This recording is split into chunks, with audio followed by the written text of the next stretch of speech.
ரூபா ஸ்டாலின் கொடுத்தது இன்னும் எலெக்ஷன் வரைக்கும் எதுவும் தரமாட்டாங்க. இப்போ கொடுக்க வேண்டிய பாக்கி தொகையை ஒரு 1000 கொடுத்து இதெல்லாம் பொய்யான வாக்குறுதி. 5000 ரூபாய் வச்சு என்ன செய்யுது சார்? எதுக்குமே ஆகும். அதெல்லாம் கண்துடைப்பு நாடகம். ஏன் இந்த 5 வருஷமா கொடுத்துக்கலாம்ல? இப்போ 5000 ஏற்றி விட்டாப்புல வந்துருவா ஒரு கோட்டை. ஸ்டாலின் ஆட்சியில் மக்களுக்கு இதுவரைக்கும் எந்த ஒரு செயல்பாடும் செய்யலை. பூராவே சட்ட ஒழுங்கு சீர்கெட்டு போச்சே. சாதி கலவரத்தை தூண்டுறதே ஸ்டாலின் அரசு தாங்க. எங்கன பார்த்தாலும் கொள்ளை கொலை திருடுகள் கற்பழிப்புகள் 6 தூண்டுதல் பேரில் செஞ்சுருக்காங்க. எல்லாம் டிஎம்கே தூண்டுதல் பேர் தான். அவன் ஆட்சியை போய் பேசிக்கிட்டு ஆகவழிப்பு ஆட்சியை போய் விவசாயத்தை கண்டுக்கவே மாட்டேன்றான் அந்த ஆளு.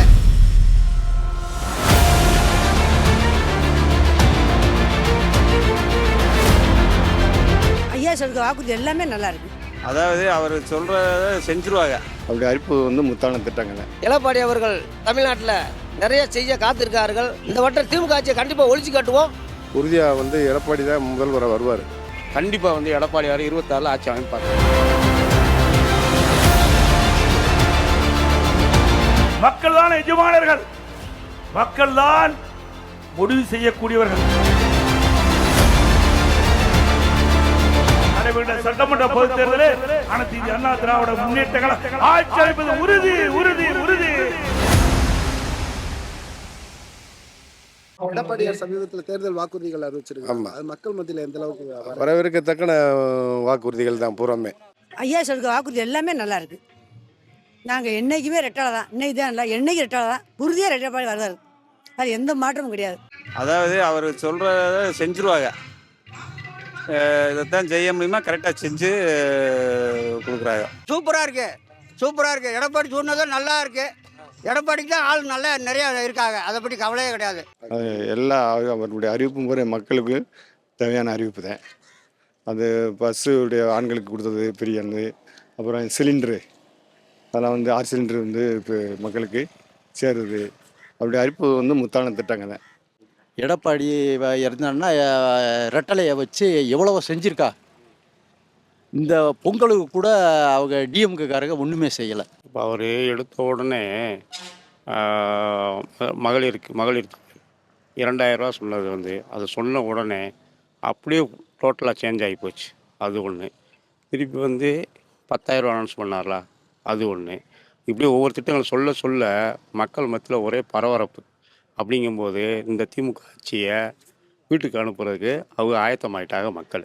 ஃபஸ்ட்டு ஆண்களும் பெண்களும் போகலாம் அப்படின்னு நமது முதலாம் அமைச்சர் எடப்பாடி அவர்கள் சொல்லியிருக்கார்கள். அதே மாதிரி வீடு கட்டித்தர அப்படின்னு சொல்லியிருக்காரு. ரெண்டாவது ஓஎப்பு 2000 அறிவிச்சிருக்காரு. வந்தால் 2000 கொடுப்போம்னு அறிவிச்சிருக்காரு. இன்னும் ஏகப்பட்ட திட்டங்களை வாங்கும்போது எடப்பாடி அவர்கள் இந்த தமிழ்நாட்டில் நிறைய செய்ய காத்திருக்கார்கள். ஸ்டாலின் 5000 ரூபா கொடுத்துருக்காருல்ல பெண்களுக்கு. அதெல்லாம் மக்களுக்கு எடுவிடாது. அது போலியான வாக்குறுதி. அது ஏற்கனவே கொடுக்க வேண்டிய பாக்கி தொகையை ஒரு 1000 கொடுத்து இதெல்லாம் பொய்யான வாக்குறுதி. கோடைக்கால விடுமுறை இதுவரை சிறப்பு நிதி கொடுக்கல. அவர் தேவையில்லாமல் நாங்கள் இந்த தடவை தான் வெயில் அடிக்குதா? 5 வருஷத்துக்கு முதல் வெயில் அடிக்க 5 வருஷமாக வெயில் அடிக்கல. இந்த தடவை ஏன் கொடுக்காங்க? மக்களை ஏமாத்த இது மக்கள் தெரிவிடா. 5000 ரூபாய் வச்சு என்ன செய்யுது சார்? எதுக்குமே ஆகலை சார். 3 வருஷம் கழிச்சானியார் இந்த 1500 மக்கள் மதுரை நிலைக்கு ஏற்றி விட்டாரு. இப்போ 5000 ஏற்றி விட்டாப்புல வந்துருவா ஒரு கோட்டை. அதெல்லாம் கண்துடைப்பு நாடகம். ஏன் இந்த 5 வருஷமா கொடுத்துக்கலாம்ல? இப்போ மட்டும் கொடுக்கக்கூடிய காரணம் எத்தனையோ எங்கள் வீட்லேயே குடும்ப பெண்கள் இருக்காங்க. எங்கள் அண்ணமாட்டு இருக்குது. இந்த 5 வருஷமாக மக்கள் தொகை கேட்டு பார்த்தா கிடைக்கல. போன மாதம் தான் 2000 வந்துச்சு. இந்த மாதம் 5000 வந்திருக்கு. கண்டிப்பாக எடப்பாடி வரது உறுதி. 5000 ரூபா ஸ்டாலின் கொடுத்தது இன்னும் எலெக்ஷன் வரைக்கும் எதுவும் தரமாட்டாங்க. அது வாசித்தான் மொத்தமாக போட்டாப்புல 5000 ரூபா. அந்த 5000 ரூபா போட்டது ஒரு மாதத்துக்கு 1000 ரூபா போடுறத 5 மாதத்துக்கு சேர்த்து போட்டாப்புல. அதே மக்களுக்கு சொல்கிறாங்க 5000 ரூபா போட்டாங்க அப்படின்னு சொல்கிறாப்புல. ஸ்டாலின் ஆட்சியில் மக்களுக்கு இதுவரைக்கும் எந்த ஒரு செயல்பாடும் செய்யலை. அரசு வேலைகள் வழங்கலை. இளைஞர்கள் பூரா தவிச்சிக்கிட்டு இருக்கான். மற்றபடி அவர் இப்போ 5000 ரூபா கொடுத்ததெல்லாம் மக்களை ஏமாற்றக்கூடிய ஒரு செயலில் செஞ்சுருக்கிறாரு.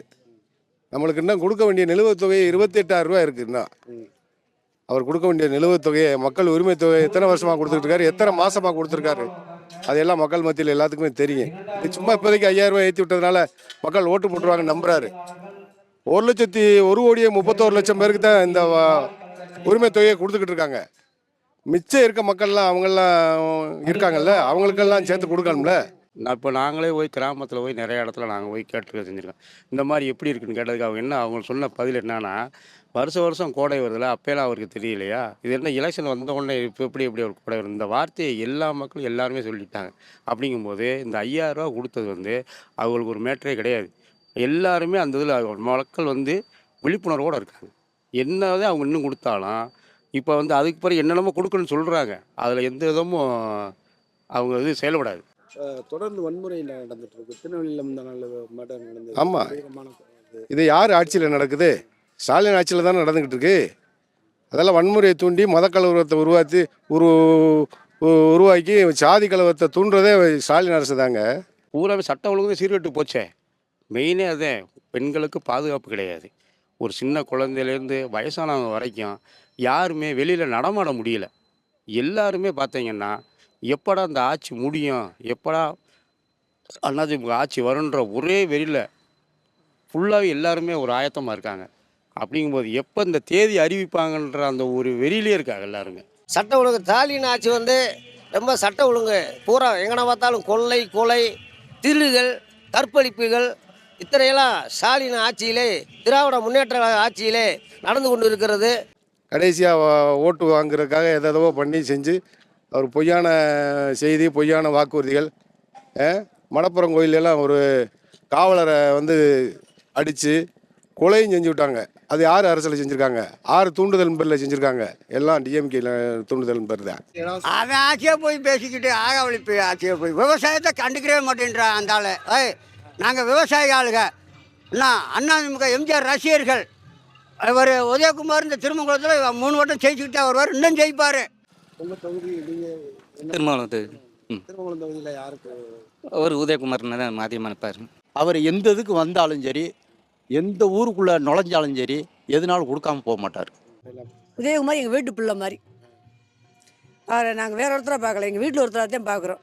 இன்றைக்கி யார் இறந்து போனால் ஓடி வருவார், இன்றைக்கி ஒரு விசேஷம்னா ஓடி வருவார். ஏதோ ஒரு நல்லது கேட்டால் கையில் எடு எங்களுக்கு எப்போ வேணாலும் செய்வார். இப்போ 5 வருஷமாக தேர்தல் இல்லை, இருந்தாலும் எங்களுக்கு செஞ்சுக்கிட்டே இருந்தார்.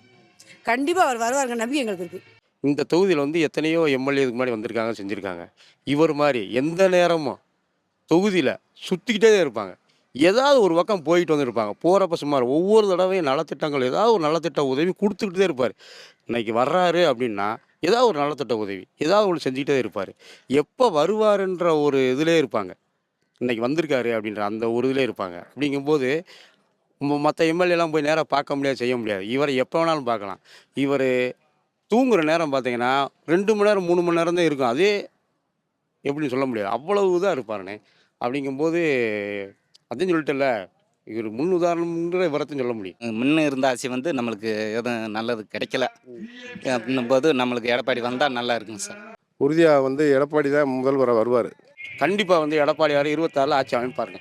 மீண்டும் எடப்பாடியார் முதலமைச்சராவதற்கு மக்கள் பெரும் ஆதரவோடு. இந்த வட்டம் திமுக ஆட்சியை கண்டிப்பாக ஒழிச்சு காட்டுவோம்.